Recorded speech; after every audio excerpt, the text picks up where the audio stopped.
Dear taxpayer, good morning.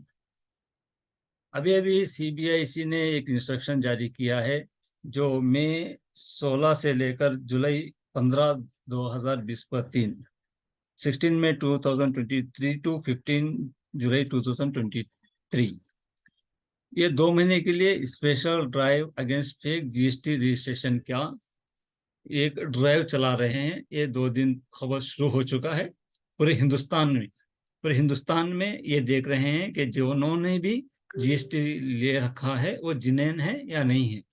जिस तरीके से फेक जीएसटी रजिस्ट्रेशन लेकर जो इनपुट टैक्स का बेनिफिट लेते थे और जो डिपार्टमेंट को, जो हुकूमत को धोखा देते थे, इनको आइडेंटिफाई करने के लिए central board of GST council ने ये कदम उठाया है। तो ये आपके बिजनेस प्रेमिसेस में, आपके बिजनेस शॉप में भी आ सकते हैं।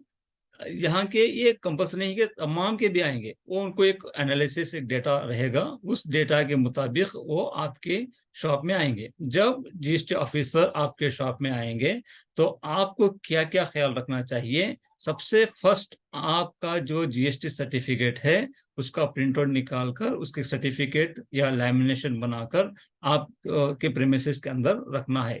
और दूसरा, जिस तरीके से आपने जीएसटी सर्टिफिकेट में नाम रजिस्ट्रेशन लिया है, जो बिजनेस ट्रेडिंग नेम लिए हैं, वही नेम आपके बिजनेस प्रीमिसेस के बाहर डिस्प्ले भी होना जरूरी है।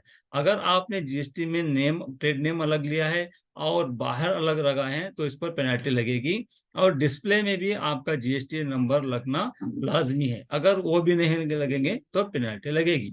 और दूसरी चीज, जब आपने जीएसटी नंबर ले रखा था, जो आपका जो रेंट एग्रीमेंट अगर उस टाइम में था, तो अगर वो रेंट एग्रीमेंट एक्सपायर्ड अगर होकर है तो नया रेंट एग्रीमेंट बनवा लें। अगर एक्सपायरी भी हो गया तो वो भी नॉन कंप्लायंसेस में आएगा, तो उस पर भी आपको पेनल्टी लगेगी। और नेक्स्ट, आपका जो अगर प्रॉपरेटर हैं तो आपके पूरे डॉक्यूमेंट्स, आधार कार्ड, आपका जो पान कार्ड, जो केवीसी डॉक्यूमेंट्स हैं वो रखना है। अगर पार्टनर हैं या आपके डायरेक्टर्स हैं तो उनका डिटेल्स भी रखना है। और जो ओनर्स का एक आधार कार्ड, पान कार्ड भी आप आपके फाइल में रखें, वो पूछ सकते हैं, वो भी दे सकें। और मेन इंपॉर्टेंट बात यह है कि ये ड्राइव किस लिए चल रहा है। इसलिए कि फेक जीएसटी रजिस्ट्रेशन बहुत से लोगों ने ले रखा है। ये हुकूमत को जानकारी है, डाटा एनालिसिस है, इसमें से बहुत सा पैसा जो है हुकूमत को लॉस हो रहा है कि फेक जीएसटी इनवॉइस लेकर इनको इनपुट टैक्स आपको ट्रांसफर करते हैं, जो जीएसटी R1 में करते हैं, लेकिन वो बिजनेस नहीं करते। तो जो भी अगर आप परचेस कर रहे हैं तो आपको ये ख्याल रखें कि वो जीएसटी डीलर सही में भी एग्जिस्ट है या नहीं है, सिर्फ इनवॉइसिंग दे रहा है। अगर वैसा का आपके पास इनवॉइस आ गया है तो आपको उसका टैक्स भरना पड़ेगा, आपको पेनल्टी लगेगी।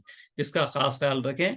और जितना भी आपने परचेस किया है उसका पेमेंट ट्रैक आपको रखें, कौन सी इनवॉइस को कौन सा पेमेंट कब कब भेजे हैं, वो 6 मंथ्स के अंदर पेमेंट रखना है सेक्शन के हिसाब से।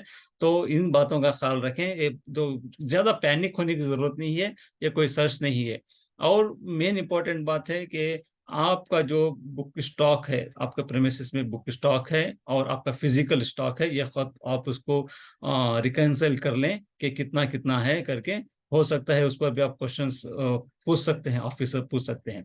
तो इन बातों का ख्याल रखें। और इस जो ड्राइव चल रहा है हुकूमत की तरफ से, तो अगर आपके जीएसटी ऑफिसर्स आपके प्रेमिसेस में आए तो उनको कोऑपरेट करें और उनके जो सवालात हैं उनको जवाब दें, और उनको सही तरीके से कोऑपरेट करके उनके काम को मुकम्मल करने में आप भी उनको मदद करें। और मदद करके इस हुकूमत के जो फैसला इन्होंने लिया है कि फेक जीएसटी रजिस्ट्रेशन को ख़त्म करेंगे, इस मुहिम को आप भी साथ दें। तो इन बातों का ख्याल रखते हुए आप ये 2 महीने का जो ड्राइव चल रहा है इसमें आप भी भागीदार हो। Thank you.